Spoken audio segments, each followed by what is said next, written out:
फडणवीस सरकारमध्ये अर्थ खातं अजित पवारांकडे होतं.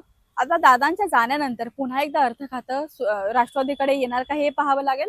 आणि हे आलेलं खातं सुनेत्रा पवार स्वतःकडे ठेवणार की मग पक्षातल्या एखाद्या वरिष्ठ नेत्याला ही जबाबदारी देणार हेही पाहणं महत्वाचं असणार आहे. महायुतीमधला राष्ट्रवादी हा एक प्रमुख घटक पक्ष आहे. असं असताना अजित पवारांच्या जाण्यानंतर जी राजकीय स्पेस निर्माण झालेली आहे ती शिंदेची शिवसेना कुठेतरी व्यापू पाहते. अशा सगळ्या परिस्थितीमध्ये सुनेत्रा पवार यांना आपल्या पक्षाची जी स्पेस आहे ती आपल्याकडेच राहील, ती कुणी दुसरे घेणार नाही याची तजवीज करावी लागेल. सगळ्यात कळीचा मुद्दा म्हणजे विलनीकरणाचा. शरद पवारांची राष्ट्रवादी आणि अजितदादांची राष्ट्रवादी हे दोन्ही पक्ष एकत्र येणार होते, त्यांचं विलनीकरण होणार होतं. तशी अजित पवारांची स्वतःची इच्छा होती.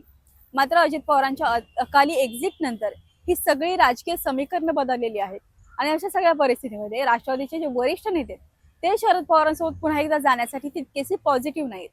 मात्र आता सुनेत्रा पवार हा विलनीकरणाचा निर्णय घेणार का, आणि जर घेणार असतील तर त्यांच्याच पक्षातल्या वरिष्ठ नेत्यांना त्या कशा समजावून सांगतात हे देखील पाहणं महत्वाचं असणार आहे.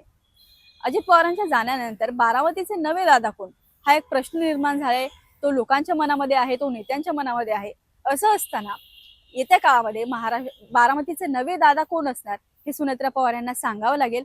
पार्थ पवार आणि जय पवार यांची राजकीय वाटचाल काय असेल ते ठरवून त्यासाठीच त्यांना त्या पद्धतीने त्यांना घडवावं लागेल. सुनेत्रा पवार यांच्याकडे पक्षाची धुरा येणं असो किंवा मग उपमुख्यमंत्री होणं हे सगळं एका अनपेक्षित परिस्थितीमध्ये झालेले.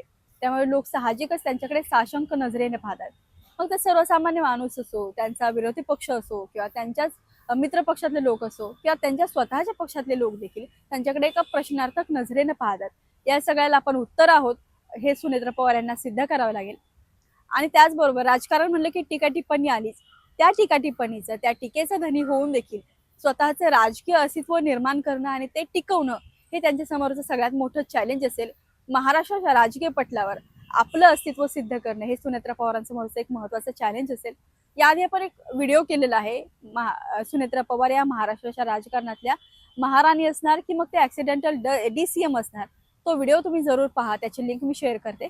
आणि त्याचबरोबर सुनेत्रा पवार यांच्या नेतृत्वाबद्दल तुम्हाला काय वाटतं हे देखील आम्हाला कमेंट करून जरूर सांगा.